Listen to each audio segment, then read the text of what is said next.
Welcome to Breaking Banks.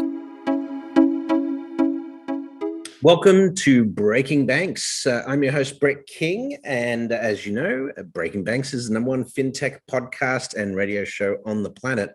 We're very grateful to have the folks at Plaid back with us today. We've had them on the show a few times recently. Obviously, there's been a ton of stuff going on over there. There was a merger, then there wasn't. And we won't get into that today, though. We're going to talk about some more substantive stuff on the Plaid Exchange side, which is an initiative that they're leading to partner with FIs. Why don't we jump straight into it? We've got some great guests with us. We've got the head of product for financial access, Plaid, Niko Karvounis. Is that right, Niko? How I pronounce it? You got it. Nailed it. You came to Plaid through an acquisition. So you're a tenured founder and product lead focus on driving innovation at Plaid. How long ago did you join them? Or how long ago was the acquisition? Yeah, I've been with Plaid just about 2 years, 2 years and a couple of months now, I think. Great. Also joining us from the financial access team is Plaid Exchange Lead, Jess Romano. Jess, welcome to Breaking Banks. Thanks so much, Brett. Happy to be here. Tell me about, we'll get into the Plaid Exchange in just a moment. I've got one more guest to introduce before we do that. That is Ben Maxim. Ben is the VP of Digital Innovation and Strategy at Michigan State University Federal Credit Union. If you can say that 6 times quickly, you can accomplish something. MSFCU. I don't even feel safe saying that, but anyway. Ben, welcome. Thank you. Yeah, so there's a lot to say and share. I feel you. Exactly. And so obviously we're going to hear from Ben in a moment in terms of their experience with the Plaid Exchange. But first of all, let me start with either Niko or Jess, if you want to take this. What is the Plaid Exchange? And tell me a bit about contextually what's been happening for Plaid in the last few months. What have you seen as a result of sort of all the digital acceleration due to COVID? Sure. I'll take this one.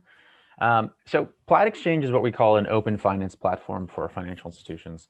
And what that really means is the following. If you think about the world we live in today, which is partially due to COVID, but partially just due to the sort of inevitable progression of digital finance and innovation, people look at their financial accounts not as something where you just deposit money and it sits there. They use it, right? They use it to connect to apps and services, and they view their financial account as their data that they want to permission and connect to other things that they might need, right? They want to go and use a budgeting app. They want to send money to friends.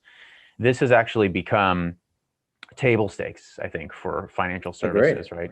In this sort of day and age. In the same way that if you're a consumer and you get really frustrated if your bank or your financial institution has a bad website or an app that's glitchy, it gets frustrating if you can't connect your account to these apps and services.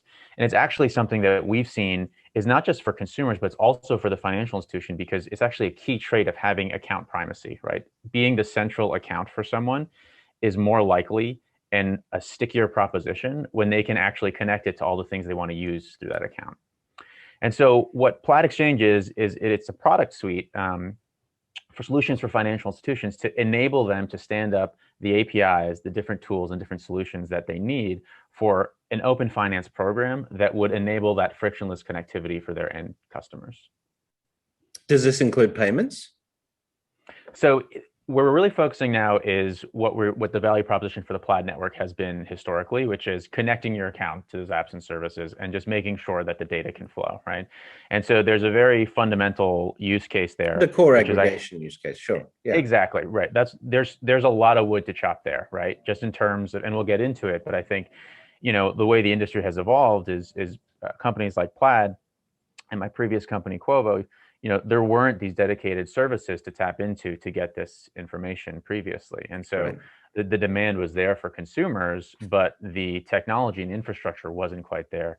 But we've proven the demand over the last few years, right? With the millions of folks who need to connect their apps and their services. And in the COVID world, I mean, that's just even more essential, right? People literally aren't leaving their houses. So they've got to do this digitally. And so that actually infrastructure, that platforming to enable the use cases for end consumers, Plaid Exchange is a platform, a modular platform to help accelerate that so that financial institutions can build that and support that for the digital future. You're sounding like you've seen a fairly significant increase in activity on the platform due to COVID. Am I reading that right? That's right. Yeah. I mean, we're in this business in part because we have a conviction that the future of finance lies in, the digital work that we're all doing. And I think we sort of do that every day and we work toward that future. And then suddenly you get these exogenous things that happen, right? And accelerate that future. And that's what we've seen recently. Yeah, absolutely.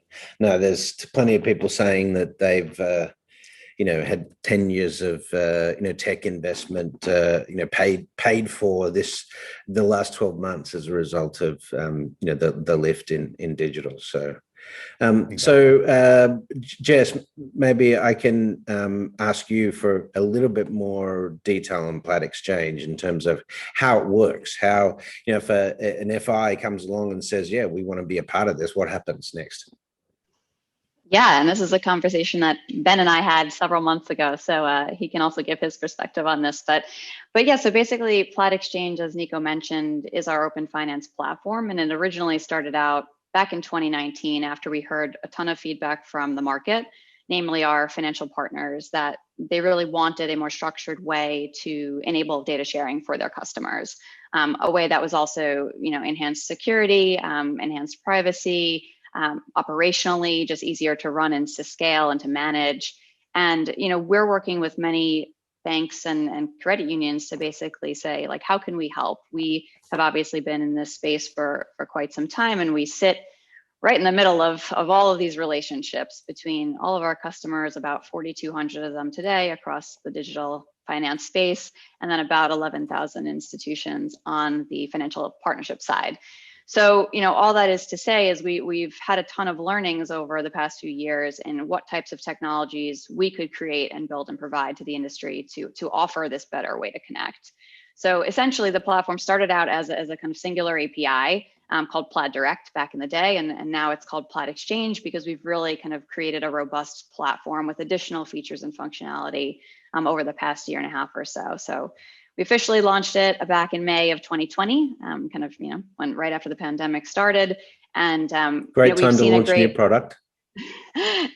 There's a need, right? And when there's a market need, Plaid was really excited to be able to help, not just on the data sharing side of the business, but also on the commercial side of our business to support things like PPP loans also. Right. So sometimes it works, and when it does, that's great. So, the platform today is basically a token-based API at its core, enabling kind of that two-way data sharing between, consumers that permission their data with their financial institution and have that direct connectivity to Plaid. So, in a nutshell, that's how it works today, and we can get into kind of how the implementation works, but basically, it's a dedicated way to share data. So Ben, what? First of all, before we get into the actual implementation, what made you interested in this? What was the core driver for you to go, we need this aggregation capability and we need it now? Absolutely. So I've been working in digital and credit unions for 13 and a half years, from a developer leading those areas to now my current role leading digital strategy innovation, and really looking at where the credit union space was even a couple of years ago, where we thought we had to own every experience. We couldn't have these partnerships unless they looked like us and they were kind of in the background. But that's to the detriment of our members. We found, they're trying to use a lot of these services to augment, and really we can't be everything to all people, but we can provide enablement through Plaid Exchange to a lot of different kind of niche groups. And they're already self-selecting what they need by using these different fintech apps. And they're calling us. We got a lot of calls over the summer. I think a lot more people were focused on their money, looking for things in line with financial wellness. How is my money flowing in and out of my account? Give me more information about it beyond just seeing my balances and me looking through my statements or transactions. And these fintech apps enable that. We also had a lot of people, I think, who are looking to do things like get more engaged with services like Robinhood. They have more time to focus on trying things. There's a lot more press. And Robinhood's been trying a few things lately. They have been trying a few things. Yeah. So there are a lot more people trying these services than before. Fintech joke. Yeah, right, for sure. But a lot more people are trying these services than before. We have, as a university-based credit union, before COVID even happened, we were trying to increase our digital engagement, and seeing this as a way to do that. We have 30% of our membership. We have 300,000 members. 30% of them live more than 30 miles from branch, and 14% of them live outside of the state of Michigan. So a lot of people are not able to interact with us outside of digital means or calling us. So they're looking for these channels. So looking for that enablement. Our members are calling us when these services don't work. They're breaking because even though we're not supporting it through Plaid Exchange, Plaid is still able to connect the accounts and get some services, but without that actual direct connection through Plaid Exchange, the services are limited. And for us as an institution, if we want our members to stay our members, we have to facilitate what they want to do with that data, with their money, and really put them in charge of what that looks like. The other thing the Plaid Exchange platform gives is our members control over that data and to manage and see those different connections they have with the FinTech app. So kind of the management of their data and being able to put them in control was really kind of the main reason to start going down this path. Absolutely. Did you guys get the whole member customer thing? You realize you figured that out with credit unions? A different language, the way they talk about their customers as members. So, and that also belies the service strategy that credit unions feel very strongly about their credit unioning skills for their members. Sorry. So how long did it take you, Ben, to sort of spin this up and go live with it? Yeah, so we're in the middle of the implementation right now. Okay. More so due to us. Plaid's ready to go. They got us what we needed very quickly. It's about in the documentation, Plaid provides it's 12 to 16 weeks. We're on pace to do that for a build out. Yeah, it's very efficient for what it is. Absolutely. One fun surprising thing, there's some of the issues our members were having. Plaid was actually able on their end to enable some things for us that solved some of the immediate needs. So that was a great benefit and gave us a quick lift from the start of engaging with this platform. So that was a huge benefit for members using things like Robinhood who weren't able to use it before. Plaid made some changes on their end that enabled that, and now we have a lot of happy members just from that alone, and working through the more direct connection here with our dev team. Great. If I may, go ahead, Niko. Ben, we love working with Ben because of a lot of what he just said. There's a lot to unpack there that I think is actually, really forward thinking for what we're trying to do in the industry and how to think about this, which is, this is not about, standing up an open finance platform and then either side sort of walking away and saying, great, we're done. We did the thing, right? It's about an ongoing partnership and an ongoing commitment as partners to delivering value for his members, right? And doing so in a way that's focused on innovation and future-proofing the value proposition for those members. And a lot of what Ben said, he sort of said very matter-of-factly, but it's actually really cutting-edge thinking in terms of the industry. And those are the types of folks that we love working with and that we're building Plaid Exchange with. Because that's where this is going, which is really cementing the partnership that powers the network, right, between consumers, Plaid, and financial institutions, credit unions that have that data, want to provide the member experience, and want to deliver that value back to consumers. So we really view it as an ongoing commitment. It's a technology partnership, but it's also a deepening of our relationship. And that's the type of combination that we need to pursue and really cement in the future. Ben gets it, lots of other folks get it, and we've been really excited to work closely with the people who do that. And that's really, Plaid Exchange is technology, but it's also a point of view, right, on technology and on relationships and how to build this network for the future.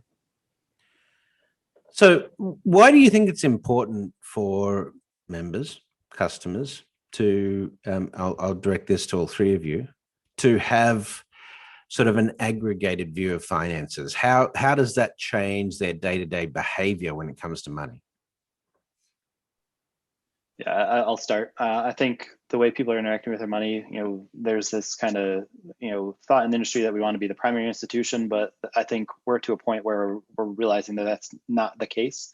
It's hard to be that. People are able to find some of these services. A lot of, we work with a lot of university students. They're not even, using banking services. They don't. You want to be their primary financial manager. Exactly. That's what we want to do. We want to be the one that gives them the insights, allow them to play with their money and show them the value of what they can do with it. If they have a credit card, at one institution, they have an auto loan with us, and they're checking somewhere else. How do they actually know what they should spend day to day?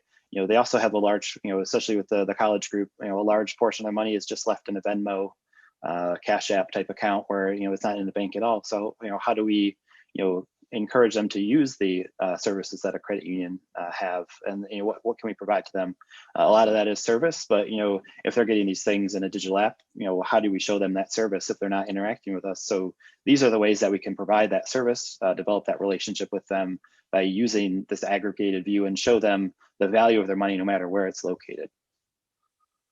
Very good. Yeah. Niko, you want to add something? Oh, Jess, you go. Yeah, sure. So I think there's a whole generation now, or multiple generations now that are, what we consider digitally native, who have grown up with smartphones in their hands and have an expectation that they should be able to manage their money. And really what we've seen with the pandemic and COVID over the past year plus is that that's really a need. It's not just a want at this point.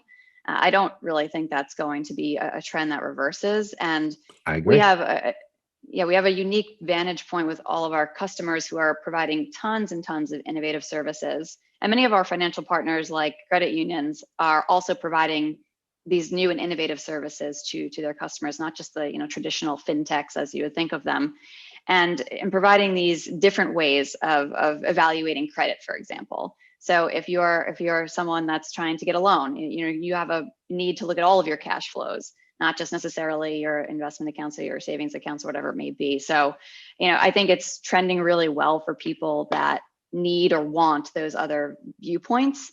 And it's giving lenders, as an example, but many different service providers, a better picture and a more equitable picture, honestly, of the ways that people, manage their money and should be able to kind of manage their money going forward. So it's been great to see all of that. Good. Niko? Yeah, I mean, when you zoom out, there's sort of two chunks of things that people do with their bank accounts, right? They want to learn stuff or they want to do stuff with their financial account, right? So what is your balance? Like, what is my allocation, right? Like what are my recent transaction histories? And then doing stuff is funding accounts, right? Opening accounts, paying for things. And at the end of the day, what we're doing is really powering those fundamental use cases for this information and for those accounts. And so when you think about sort of what is the value proposition of aggregation, it is what people have always wanted to do or needed to do with their financial accounts, but didn't have the tools to do it. Yeah, but updated, right? Like everything else, like brought into the future, brought into modern technology, reducing the friction for it, right? And for a lot of these services, right, when you go and you want to get financial advice, for example, if you don't aggregate your accounts and give them a full view of what you have, that's a little like going to the doctor, not filling out any of the paperwork beforehand, right? About like, what is my condition? What is my profile? So it's really fundamental to a lot of the models that you have out there for financial advice, targeting opportunities, really understanding your customer. Absolutely. I don't know if you guys are familiar with my book, Bank 4.0, but in that I talk about the concept of the fact that digital is allowing us to move from products to experiences. That what's critical in the medium term is that people will be competing on a credit experience, not on access to a credit card product. Right. So as an example, when you walk into a grocery store, if you don't have enough cash to buy your groceries today, you want a solution presented as you walk in the store, not getting someone telling you as a bank when you check out that, well, you have to apply for a credit card. And then in the future, we'll be able to help you with if this ever happens again. But right now, today, we can't do anything, right? So the contextualization of the banking utility, we're seeing it with buy now, pay later, with Peloton as well, and things like that, is an application of, in the moment scenario or experience-based interactions. And the data, understanding the customer's behavior, for example, understanding that they go shopping at that grocery store every 2 to 3 weeks, and that could be a trigger for a credit offer if the balance doesn't meet their average spend, as an example. You need data for that. That's core to building those sort of smarter level of experiences, or what I call a smart bank account wars that are coming. With the wallets versus the day-to-day debit cards and things like that. Here ends the instructional video on Bank 4, I guess. But Ben, this capability that you're talking about, do you think that results in not just obviously better allocation or better access to the services you guys provide, but are you seeing actual behavioral changes where people are able to spend more money or they make better credit decisions based on this type of data? Yeah, so through some of the fintech partnerships we've had that use Plaid on the back end to enable them, the reason we are pursuing those is to provide that, right. Provide the education, provide more holistic view into your finances, so you can make better decisions in the moment, in the day. Realize some of what we're doing is student loan focused. So paying off a little extra on your student loans enables future growth for you. If you want to buy a house, if you want to buy a car, whatever your kind of future plans are, it's important to get those student loans paid off sooner. And being able to see that data and understand it, interact with it, and then also do some projections and right. Where's the fungibility? Where can you change it? Yeah. Exactly. Yeah. And what is the value of that cup of coffee every day? Maybe that's important to you, so you keep that. But what else can you make changes in? Or is it just a cash flow problem? Like maybe you don't buy the expensive thing today, you buy it in 3 weeks after you got 2 paychecks come in. So I think what you're saying with enabling, I think we've seen Square do quite well with that on the business side, providing those offers to the small businesses in the moment. I think that definitely makes sense to come over to the personal finance side, and then you be able to have that contextual embedded experience, and especially with the buy now pay later kind of revolution that's happening. I think a lot of people are looking for solutions to help them know when is a good time to spend that money. Yeah, this is very important for fee revenue for institutions as well. There's a really good book on that behavioral change. You talked about the coffee. There's a guy called David Bark, New York Times bestseller, wrote a book called The Latte Factor, which describes exactly that change in behavior, which is pretty interesting. But are you guys also familiar with one of our other hosts that comes on regularly, Ron Shevlin, writes for Forbes? Yep. So Ron, Ben knows him. Ron talks a lot about this shift away from the primary financial institution to your primary financial manager, which is really what you're describing, Ben. So absolutely, yeah. Ron's a good resource. Absolutely. Yeah. He did an excellent piece on Walmart this week. If you haven't had the chance to have a look at it, go to Forbes and check it out. Where the point he made, which is, Walmart's obviously getting into the banking/payments game.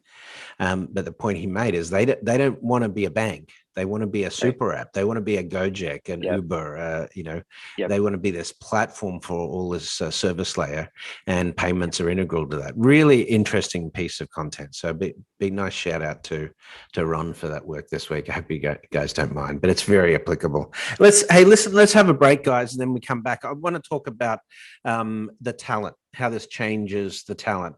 What are the people behind this at Plaid? And Ben, what sort of talent are you looking for now that you're sort of going down this route? Let's get into that after the break. You're listening to Breaking Banks, guys. We're very grateful to have the support of Plaid as a sponsor, and they're helping us out with the show this week. We'll be right back. You're back with Breaking Banks. I am your host, Brett King, and we have Plaid in the house, along with MSFCU, Michigan State University Federal Credit Union.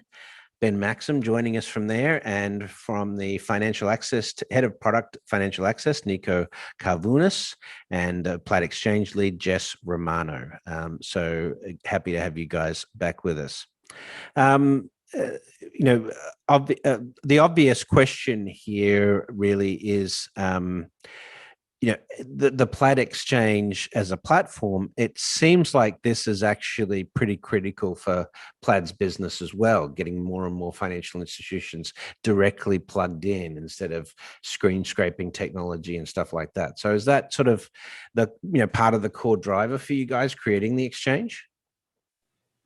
Yeah, I mean, I think the way to think about it is that we've always wanted to deliver connectivity to consumers, right? That's sort of the end goal here. Is we share a vision with institutions who are working with us to deliver these services that we've been talking about to, real human beings at the end of this, right? End of this process.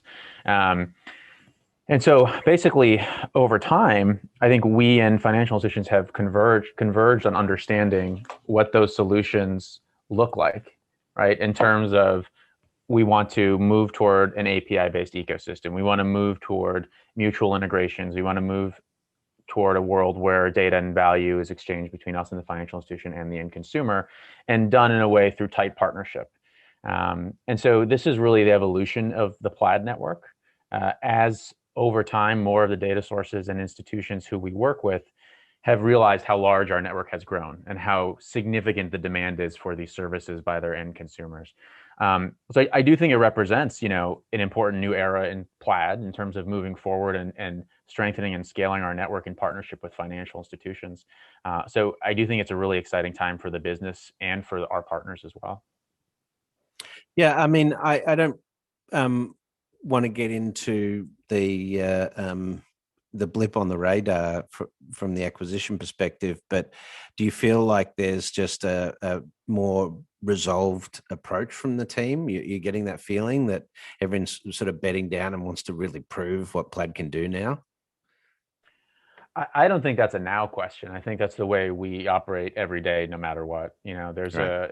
we sort of stayed the course and kept sprinting for years, and will continue to do so. I think there's a huge amount of opportunity for us as an independent company. I mean, if you just think about everything we're talking about today, right? We're really talking about moving fintech and financial services to the next level in terms of building out this network to help service those end consumers. That's what motivates everybody at Plaid every day, no matter sort of what's going on, and that hasn't changed no matter what. And I think it's actually a real strength of our company is the commitment to that mission. And it's a real strength of partners like Ben. The commitment to that mission is what keeps you driving forward and sprinting no matter what else is going on. Right. Jess, how do you get the word out? How do you get FIs up? Well, I mean, you come on Breaking Banks podcast. That's one way, but how else do you get the word out around what Plaid Exchange is up to? Yeah, so we definitely try to get the word out in a few different ways. We do have a lot of relationships kind of historically with many institutions. And as Niko was describing, there's kind of been this evolution of how we partner and the ways that we can partner with these institutions. So in Ben's case, we hadn't been in touch before, but I actually think Ben reached out about our commercial products, if I'm not mistaken, initially to kind of explore that suite of aggregation that we offer. And then we got to talking about data sharing, which is, as you mentioned, integral to our business and integral to all of the consumers that we serve. So oftentimes it's these direct calls, and we love to learn more and more about kind of digital priorities and how they do tend to vary from institution to institution. There are, of course, some common themes, but we do like to have those one-to-one conversations where we can. And then, we get the word out there through different articles, through different speaking engagements, through conferences. Those are a couple of different ways we get things out there. We've also got a great team that publishes, I think, excellent documentation on how the APIs work and the platform. So obviously we have that available as well. But all of that are different ways we kind of get the word out there. And I'll say, just to your point around kind of the importance of Plaid Exchange to Plaid, we're doubling down, or have been doubling down on hiring efforts and really making sure we have enough folks to get out there and get the message out, because sometimes we have many inquiries about the way that we can engage, and we're constantly looking for. So I don't think there's been a better time to join Plaid. To your point about Visa and the changes that may have caused or not have caused, we're more energized than ever, I would say, and Plaid Exchange is a big piece of that. I think that's appropriate. I think that's good. So let's talk about, Ben. Through this experience, how has this sort of changed your view on the makeup of the team? Obviously, you're talking, cloud-based stuff. You're talking about new, APIs and so forth that you utilizing. These are generally new skills for a financial institution to learn. So, how is the team different from, say, IT and web-based stuff of the years gone by? Yeah, so I've been doing digital credit unions for 13 and a half years, and I was a developer for the first 7 of that. So yeah, from what I was doing 13 years ago to what's happening now, a lot of the development is sewing together APIs to make an experience. So we're not trying to build everything ourselves anymore. We've realized we can't build everything, and we shouldn't build certain things. There are experts out there who have done the work for us. It's just tying in and bringing that to be part of our experience. And probably give it to you. It's probably cheaper to access as well. It's also much cheaper. Absolutely. Yeah. So, using services like Plaid, we need people who are skilled in making those API connections. So it's different than people who are doing, maybe HTML coding or things to do kind of presentation layer stuff. So, we have a different team really focused on it, but it's also opened up.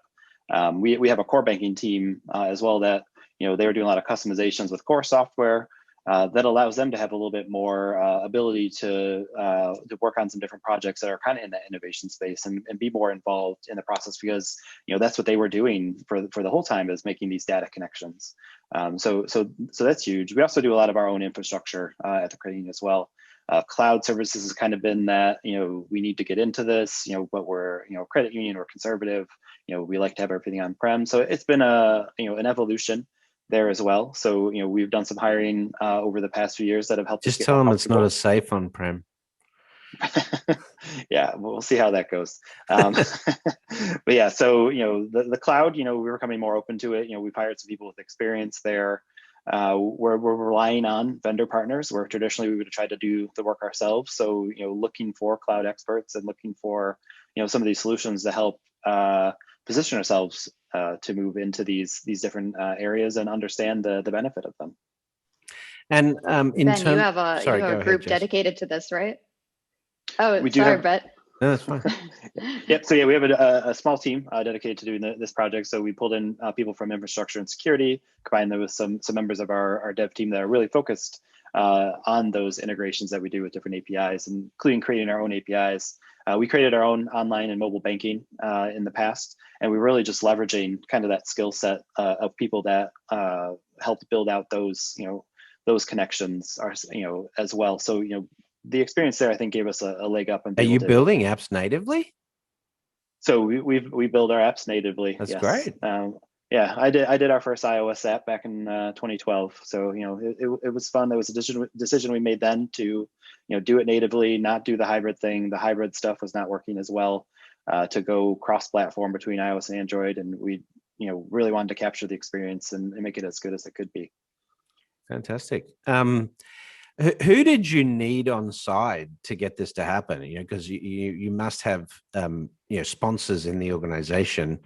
Did you get the CEO directly involved? Was the board involved in this? Was it just explain to me who's really sponsored this from on high? So yeah, so I at the beginning of last year moved into my current role as AVP of Digital Strategy and Innovation, and I report directly to our CEO. A little backstory on how I got to where I was. She hired me into the credit union when she was VP at e-commerce long ago. When I started the credit union, trying to do what we all call digital today, kind of as a separate unit. We got the band back together in January. I'm a team of one, but have to work with different areas of the business to get support for it. Honestly, the Visa acquisition kind of buzz created a lot of excitement around Plaid and the executive team. We do a lot of work with Visa and have a strong partnership there. So a lot of our executives are familiar with that, and then became familiar with Plaid as a result. And then all kind of were, very open to saying, oh yeah, and started, part of my reach out in the beginning was, what's going on with the acquisition? How can we get involved in this? This was before, Plaid Exchange was coming out in May. So talking about the commercial products, what can we do with it? And I was thinking of it as a toolkit as we were starting our innovation center for our dev team to create some custom solutions and maybe be what those fintechs are doing kind of for ourselves, and see how we can integrate that into our own experience.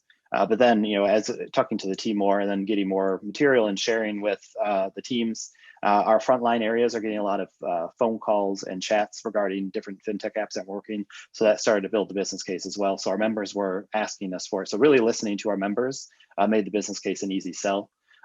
We had a lot of projects coming out of COVID, and this Plaid Exchange implementation, it was the only new project approved for this quarter. So the executive team really believed in that, and our steering committee said, this one has to go forward because the enablement it does for a lot of the other fintech partnerships we'd like to be doing and have already started doing with a couple of fintechs here in Michigan.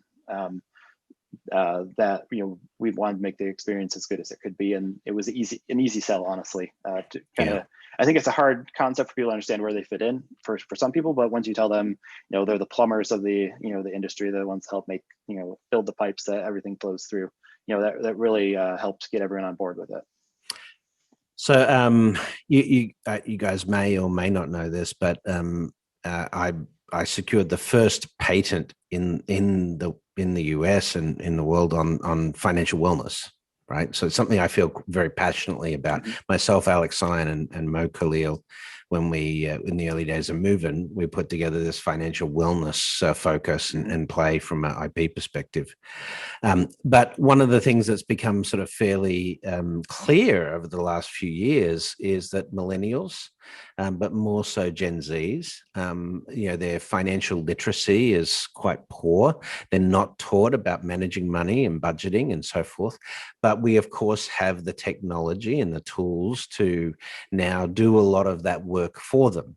Right. And so when we come to this topic of financial wellness, individual member financial health, Ben, for you, Jess and Niko, what do you think is going to happen over the next few years, or what are the best use cases you've seen in respect to using this aggregated data and helping people get a better, view of their financial health and well-being overall?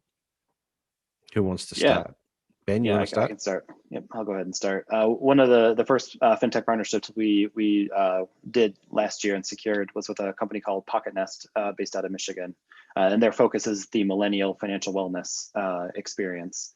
They're trying to be, a financial planner for that kind of cohort, and then the Gen Z group coming behind them, and really focus on the group that isn't going to an Edward Jones or whoever you think of as a traditional financial planner, and bring more access to really. They work through 10 different themes. They talk to you about, how do you get your debt under control, how you do budgeting, and different things like that, and really give you kind of this holistic view of everything you have flowing in. They connect the aggregation, via Plaid, and you can see that whole picture of where the money is going, coming, and then they give you recommendations on, what do you do next? How do you get yourself, out of debt, and as you go through your kind of different life stages. So the millennials, we used to think of as younger. Now, I'm one of them. We're buying houses, we're having families, well established for some of the older cohort. So they need different things throughout the different life stages. So looking for things that will follow them as they change and move through their lives and their needs change, I think is really important. I think making it more accessible, they want to do it on their own. There's another partnership we're looking at pursuing right now with a company called Live, Give, Save, where the focus is on giving and using, yes, you get the spending habits and different things like that, but it also automates the giving experience. And we all know Gen Z is very into millennials as well, but Gen Z, there's a huge focus on supporting causes. And this is an app that gives them both absolutely kind of in their pocket. Yeah, absolutely. No, the giving, the social cohesion of Gen Z as a group is very, very interesting to look at. And it's not defined by race or which patch of ground they live on. They tend to be a lot more woke. As respect that sort of social integration. They see humanity as a species, and they think we've got some big problems, and they've grown up in a world where they're all connected, right? As Jess, as you were saying. Did you guys want to add something on the sort of financial needs, financial wellness side? Yeah, sure. I think there's sort of two themes.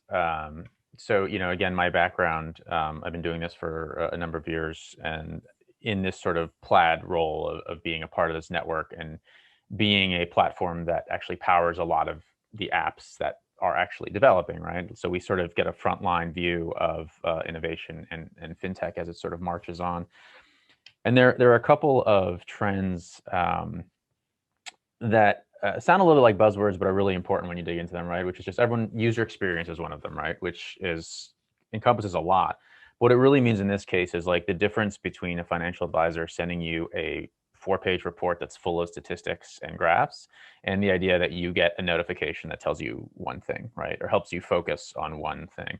And I think that sort of having a focused user experience is something that digital natives, folks who grow up on these smartphones, that's the way they want to engage with information. And frankly, I think it's the way all human beings want to engage with information, right? I don't even think it's a generational, like you'd rather, if you're looking for advice, you'd rather have a smart recommendation that tells you to do something instead of 10 pages of tables, right? And so increasingly, Absolutely, apps are really tailoring that. And the second part of it, as Ben mentioned, is automation, right? So instead of telling me what it is that I should do, I have authorized you by joining this app, understanding what you do and setting things up to do it, right? So if I want to put some money away on a regular interval to invest, that's why I'm here. So just do it for me, please, right? If I want to make sure that I'm paying my bills on the best day, how hard is I it? understand that. Or Right, telling me when I can't afford a bill coming up in 3 months' time, right? Yeah, exactly, right. It's like don't just tell me, just do it. Just do it, because that's why I'm here, right? So those two things I think are really defining that sort of sense of contextual finance is really what's pushing the use cases forward. And I think those are the themes that we just keep doubling and tripling down on as these apps keep innovating, and it's really exciting. Great. Jess, did you want to add something?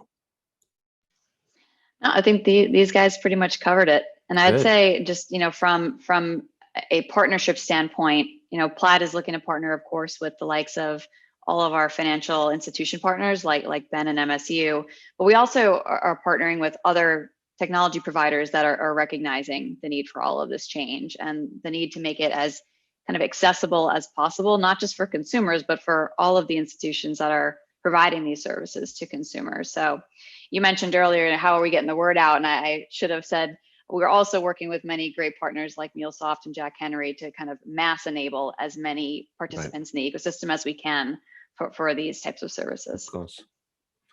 Ben, put your futurist hat on. You're a MSFCU member in 5 years' time. What's your day-to-day experience with your money like? Yeah, I think that automation is the hope here. I would like to do, I think what a lot of people are focused on is how do I pay my bills? When do I pay them?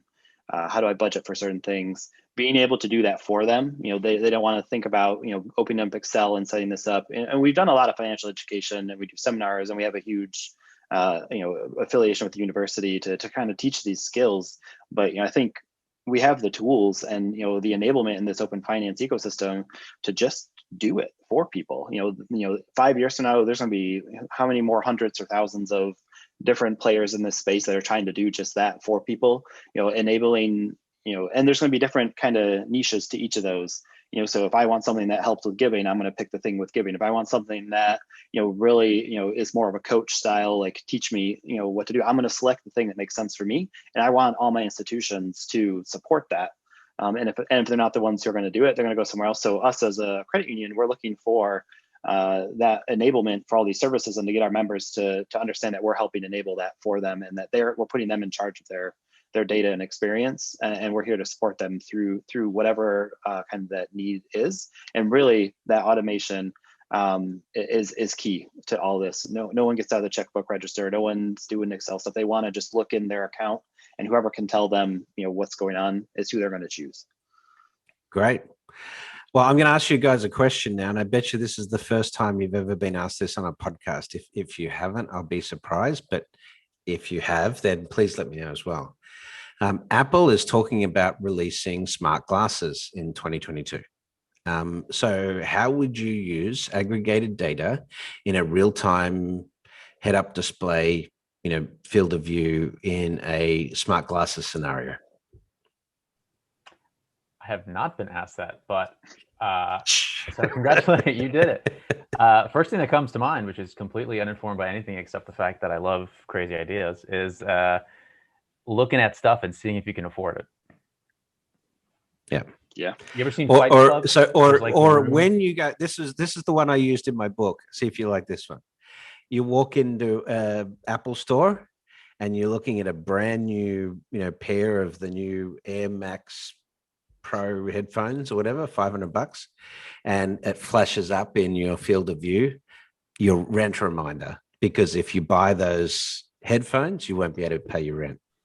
The guilt alerts, real-time guilt alerts. It's the angel on the shoulder. Yeah. Jess, I was gonna say you definitely need a way to turn those notifications off when I'm doing stuff that I want to be doing, shopping and whatnot. Silent mode. No, but yes. I think that exactly snooze button on those. No, but I do think it could be very helpful and very interesting. I'm not going to postulate completely there, but if I was trying to evaluate maybe a couple different services on my screen, right, even if they were financial services, and kind of being able to see a quick comparison side by side of those services, perhaps that would be something cool to see in the future. Yeah, cool. All right, so look, we've only got a few minutes left. Let me ask you guys, if you're and Ben, I'll ask you this first, and then Jess, jump in if you wish. If you're the head of digital at a community bank or a credit union, and you're listening to this right now, and you're like, boy, we've got to get our act into gear on this. Where do you start, Ben? Yeah, I think, I think really the starting point is to contact Plaid, and have them talk through, and they're good at kind of advising. This is why you guys invited him on the show, right? Exactly. Right. I had a good experience. Yeah. Not trying to just sell for them, but they really did make it a good experience. It's well documented for our developers. I think there are other, if you're looking for contractors to get started, there's ways to do this. If you don't, we have a robust in-house dev team. We have the skills in-house to be able to do this. It's not required. There are people out there that can help enable this. Some of the partnerships that Jess mentioned with MuleSoft and Jack Henry enable it for some the clients that are already working there. So I think look for some of those partnerships. Does someone you're working with already have a partnership, and really, being able to talk through what it is. It's easy, honestly, to set up, as long as you have, the access to it. But really, it's important to get started. Your members are going to go elsewhere. Your customers are going to go elsewhere if you're a community bank, where that can support it. They're going to look for the Chimes or the Bank of Americas or the Wells or whoever's doing this. They're going to go there first. So if you want to keep them and retain them, they may still have an account with the credit union community bank, but they're going to have Capital One, whoever else, as the person that's helping facilitate a lot of this aggregation type stuff. And then their money will slowly move over there as a result. So really talk to the team at Plaid. They're really good advisors. Beyond just Plaid Exchange, they've helped us solve a couple other problems that we're going to look into later this year that we tried to solve with other technology solutions that they have kind of ready-made solutions for when we're able to integrate to their APIs. So it's more than just aggregation. They have a lot to offer. Great, fantastic. You guys have anything to add, Niko? Where do you start?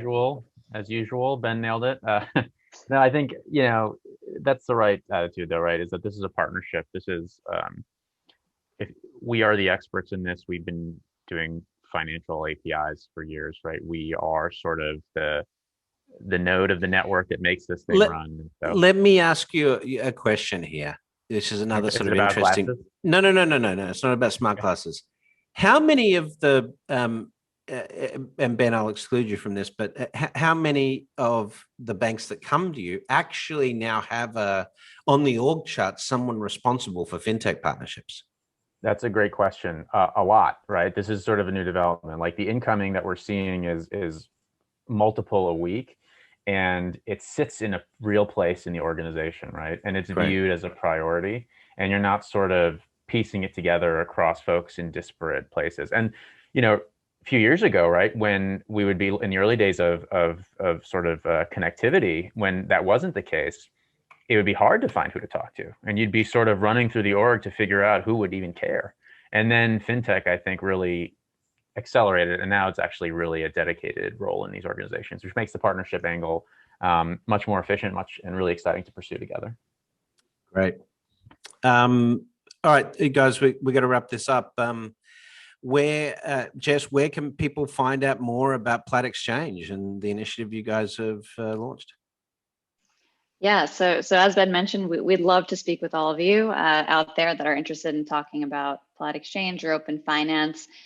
We have a page on our website dedicated to Plaid Exchange, so that's on the Plaid website, plaid.com. We also have an email alias, plaid-exchange@plaid.com.